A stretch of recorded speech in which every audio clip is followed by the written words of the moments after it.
La formación de la economía colonial. Historia económica y órdenes de magnitud arcaicos. Los órdenes de magnitud arcaicos expresaban ante todo relaciones, equivalencias, como por ejemplo, un esclavo que en Cartagena podría costar 200 o 300 patacones, en la zona minera llegaría a costar hasta 500 o 600. Fue una época con bastantes relaciones incongruentes, ya que evidenciaba una sociedad en la que las relaciones de trabajo, los consumos y el valor de la tierra no se ajustaban a las proporciones familiares. Por consiguiente, nos preguntamos, ¿será posible que nuestros esquemas interpretativos puedan utilizarse en el estudio de la historia en la época precapitalista? La dificultad de esta pregunta no es solamente cuestionarnos las siguientes características de la época.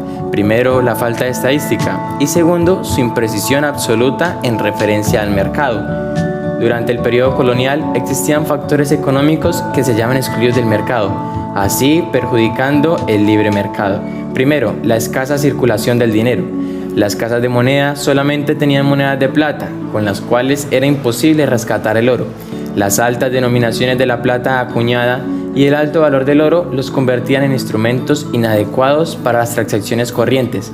A veces llegaban monedas de bronce, pero eran insuficientes para los intercambios. La situación de liquidez se producía por la ausencia de mercados de capitales. Los comerciales utilizaban capitales ajenos, pero solamente cuando llegaban las flotas del monopolio a Cartagena. La fuerza de trabajo tampoco era un factor del mercado, ya que se empleaba el uso del esclavismo. Y finalmente, la tierra, siendo el más importante, es un sistema agrario precapitalista que no se ofrecía en un mercado abierto. En algunas ocasiones se encontraron ventas de tierras, pero la rareza de estas no justifica un mercado de tierras. La inmovilidad de las propiedades agrarias se daba por la importancia de las propiedades eclesiásticas, como los bienes de manos muertas, por ejemplo, y la estructura social misma, por ejemplo, la importancia de las familias. La imagen de inmovilidad y pesadez paquidérmica se presentaba por la inmovilidad de los factores económicos. El espacio y los hombres. El anacronismo más común se daba en la cuestión agraria, debido a la omisión de los datos factuales respecto a ambas magnitudes, el número de hombres y el espacio para la agricultura, sobre todo cuando el rasgo más chocante en desigualdad de la distribución de la tierra se atribuye a la herencia colonial. Los términos, la jurisdicción política administrativa que se firmaba respecto a una zona. Obtener los términos de una ciudad importante le servían para asegurar el monopolio de los recursos contenidos dentro de los límites político-administrativos, pero al mismo tiempo señalaban su aislamiento de otros núcleos urbanos. Cuando se iniciaron las primeras mercedes de tierra o se fijaron los límites de los términos de un pueblo, los linderos y límites se expresaban de una forma muy sencilla, debido a que el privilegio se otorgaba de oídas. Sin saber las magnitudes, se presentaron disturbios entre individuos. La demografía indígena. El punto de partida para la reconstrucción de la población y para su estudio posterior derrumbe lo constituyen los recuentos contenidos en los documentos llamados tasas de tributos. Era un documento con fines fiscales que originaba en las visitas de las tierras. ¿Qué eran las visitas de las tierras? A partir de 1550, un oidor de la audiencia visitaba a la población indígena y así calculaba el valor del tributo a pagar. No solo proporcionaban valor numérico, sino también tendencias demográficas de la población. Eran interrogatorios que debían responder los indios, sus curas y sus encomenderos. Los recuentos de las visitas solo incluyen a los llamados tributarios. Son aquellos varones entre 17 y 55 años. A la hora del arribo de los españoles y en el proceso de las visitas se realiza un conteo general de las principales ciudades como Santa Fe, Popayán, Tunja y Pasto, con un total de 3 millones de indígenas en el país. A finales del siglo XVI se hicieron los primeros recuentos y contaban con 500.000 de indígenas. Los mayores motivos por los cuales se redujo la población indígena fueron el esclavismo, las enfermedades y la alimentación. Las estructuras económicas de la conquista. Al pactar con la corona el repartimiento de los beneficios de la conquista, el jefe de la hueste adquiría el permiso de repartir no solo el botín inmediato de la conquista, el oro y las gemas que la leyenda asocia a la voracidad de los aventureros, sino también bienes permanentes que eran los que permitían el asentamiento duradero de los españoles. Políticamente, la generación de los encomenderos se atrincheró en sus privilegios y los aseguró para sus descendientes hasta por lo menos el fin del siglo XVI. En cuanto a la evangelización, esta era impartida por curas doctrineros que el encomendero debía pagar con parte de los tributos que recibía. La encomienda y el tributo debían dejar intactas las estructuras productivas indígenas, puesto que su misma existencia dependía de ellas. A la llamada República de los Indios se le atribuía el papel de sustentar la República de los Españoles. Por esto, los llamados colonizadores no tenían nada que colonizar la mayoría de veces. La función de los núcleos urbanos. Se ha dicho muchas veces que la ocupación española en América se caracterizó por su carácter urbano del tipo mediterráneo. Como se ha visto, el afán de una recompensa entre los conquistadores multiplicaba los centros en ramificaciones que iban extendiéndose al paso de una hueste conquistadora. Los encomenderos comercializaban los productos o mantenían con ellos a una extensa clientela de soldados listos todavía para una nueva expedición. La ciudad surgía así como un concepto patrimonial, más que como un mercado o un centro de especialización de funciones económicas. Con el aumento gradual de posiciones de tierra obtenidas mediante mercedes o la simple usurpación, las exigencias de trabajo personales fueron aumentando. La encomienda se convirtió así en sinónimo de servidumbre para los indígenas y de monopolio de la mano de obra indígena para los encomenderos. Aunque las tasas de tributo permitían que el encomendero contratara peones en algunas épocas del año e incluso que mantuviera 2 o 3 trabajadores estables siempre y cuando satisfaciera la obligación de pagar un salario. Conflictos y reformas. Gran parte de los conflictos políticos y sociales posteriores a la conquista se originaron en los intentos de la corona española de restringir los privilegios y los abusos de los encomenderos. Las reformas pueden sintetizarse así. El monopolio de la mano de obra por parte de los encomenderos quiso reemplazarse por una repartición periódica de los indios entre los propietarios de las haciendas. Para esto, inicialmente debía afirmarse la dominación de la audiencia y privarse a los encomenderos de su función de intermediarios en el cobro de los tributos. La disminución alarmante de la población indígena indujo a una política de poblamientos. Desde mediados del siglo XVI se había buscado que los indios se poblaran según la tradición urbana mediterránea. Casi simultáneamente con las reformas anteriores, la corona hizo valer su dominio eminente sobre las tierras conquistadas. Por razones puramente fiscales, desconoció la legalidad de aquellas mercedes de tierras que habían hecho hasta entonces cabildos y gobernadores. Al mismo tiempo se fijaron y distribuyeron los resguardos indígenas, al menos en la zona de resguardos más importantes del país en la época colonial. La historia posterior de los resguardos y poblamientos muestra cómo los propósitos iniciales fueron deformados por los hechos históricos. En la segunda mitad del siglo XVI, los funcionarios coloniales comprobaron cómo en los antiguos pueblos de indios el reino, el 80 y el 90 eran mestizos. La economía minera. La economía minera en la época de la colonia era desarrollada exclusivamente por esclavos negros, traídos desde África, que, a diferencia de los indígenas, quienes tenían conocimientos agrícolas importantes para la corona, estos solo tenían valor monetario, el cual sus amos tenían a multiplicar en horas de trabajo arduo en las minas. La minería en la época colonial se basaba en la explotación de oro y plata, la excusa perfecta para las expediciones expansivas de la conquista a las zonas inhóspitas. El motivo de explotación de los metales preciosos era obvio: acumulamiento de riquezas, su uso para joyas, transacciones. Por esto se hacía necesario mantener las excavaciones activas. Los ciclos de oro en la Nueva Granada. En la Nueva Granada se desarrollaron 2 ciclos. El primer ciclo tuvo un periodo de 70 años entre 1590 y 1600. Este estuvo ligado a los asentamientos en el Nuevo Reino, en la gobernación de Popayán y en la provincia de Antioquia, mostrando cuáles fueron las minas más prolíferas y el tratamiento de los esclavos africanos que eran traídos desde Cartagena, como el gran puerto de la trata de esclavos. El segundo ciclo se concentró en el Chocó y posteriormente en el desplazamiento de los mineros antioqueños. Todo esto durante el siglo XVII.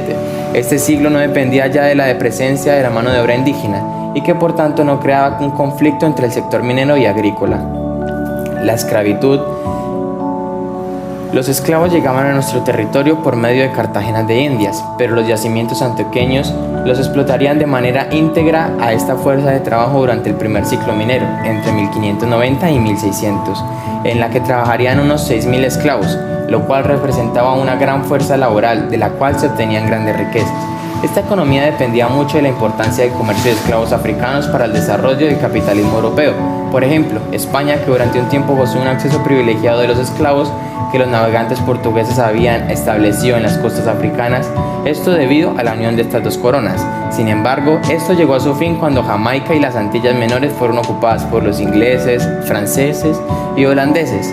Por consiguiente, España quedó privada de un acceso directo a los emporios africanos de esclavos.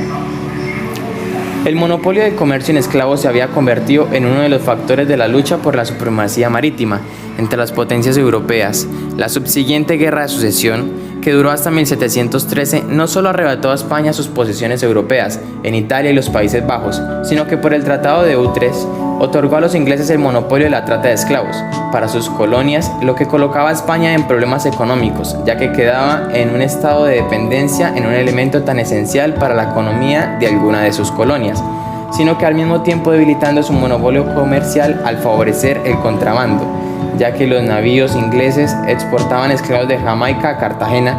No solo traían esclavos, sino también mercancías de las colonias inglesas. El sistema esclavista en estas regiones sustentó así un tipo muy peculiar de hacienda hasta su abolición, a mediados del siglo XIX. Todo parece indicar, sin embargo, que el esclavista había entrado en crisis desde finales del siglo XVIII. A partir de 1780, el comercio de esclavos bozales, que eran los más apetecidos, cesó por completo. Los precios, que habían venido declinando de una manera muy regular desde las primeras introducciones de 1680, alcanzaron su nivel más bajo. El problema de las haciendas de modelo empírico sobre su racionalidad. Las haciendas, al igual que las empresas mineras, son consideradas como tipo de racionalidad que podría llamarse racionalidad precapitalista. Hace apenas 2 décimas, en el proceso mismo de una acelerada modernización agraria, en América Latina era usual que la hacienda tradicional se mirara como un extraño producto de irracionalidad económica, similar a la irracionalidad de las economías campesinas. Para la hacienda el mercado era apenas local, en tanto que los productos de plantación estaban destinados a un mercado internacional. En las haciendas se empezó a crear ciertos problemas a la hora de poder sostener su economía, el empobrecimiento demográfico de las comunidades indígenas, dejando tierras inexplotadas que los españoles se apresuraban a reclamar como baldías o realengas. Debido a la multiplicación de propietarios, aumentaba la presión sobre la única mano de obra disponible. El régimen del trabajo evolucionó de una coerción absoluta que resultaba de transformar en servicios personales la obligación de pagar tributo, fijado hacia un sistema de conciertos. Este régimen de conciertos o concertaje suponía un control por el Estado en la distribución de la mano de obra. En algunas regiones de Hispanoamérica revistió la forma de peonaje. Esta se originaba en las deudas contraídas para los trabajadores de hacienda, quienes recibían adelantos generalmente en especie, que debían pagar con su trabajo. Esto llevó a que terratenientes como campesinos procedían de acuerdo con cálculo racional, por cuantos unos y otros intercambiaban factores que, desde la perspectiva de cada uno, poseía un valor marginal menor que para el otro. Así, el propietario disponía de tierras que prefería distribuir a cambio de trabajo en lugar de vender, y el campesino disponía de una fuerza de trabajo que podía cambiar por el usufructo de la tierra. El comercio. El comercio interno estuvo así subordinado a las fluctuaciones y a los ritmos impuestos por la minería. Durante el siglo XVIII, ciudades como Medellín,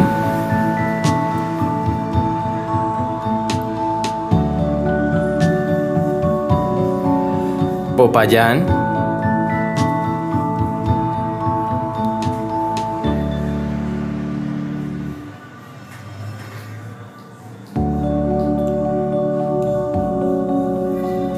y Río Negro hicieron su fortuna con la internación de mercancías en los reales de minas del Chocó, Río Negro y Santa Rosa.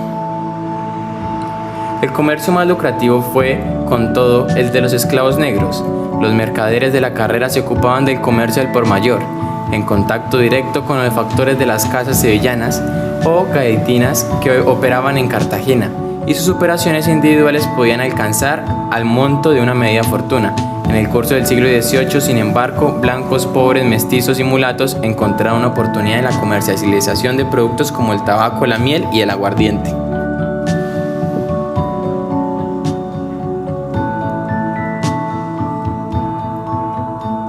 La economía del virreinato.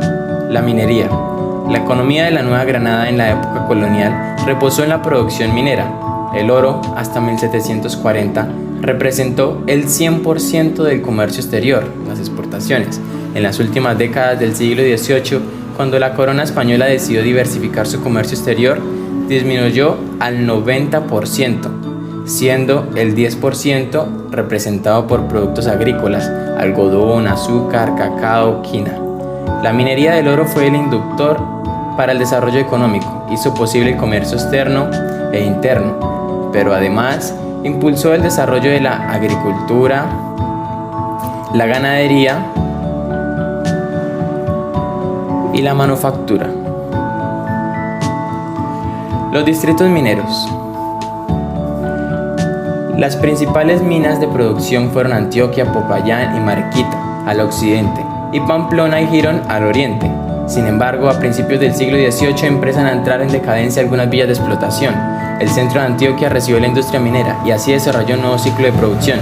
La minería antioqueña y la colonización del Chocó otorgaron el impulso a la producción aurífera en el siglo XVIII. Las minas. Existían distintos tipos de minas, llamados de veta o filón, y las de aluvión. Las de veta estaban en terrenos rocosos y las de aluvión estaban en los playones de río. Los terrenos auríferos también eran conocidos como placeres. Además también encontramos oros corridos. Eran metales arrastrados por ríos y quebradas. Estos tipos de minas se diferenciaban por su extracción e inversión. Por ejemplo, para obtener metales del tipo beta o filón necesitaban abrir varios túneles, extraer mineral, triturarlo y separarlo.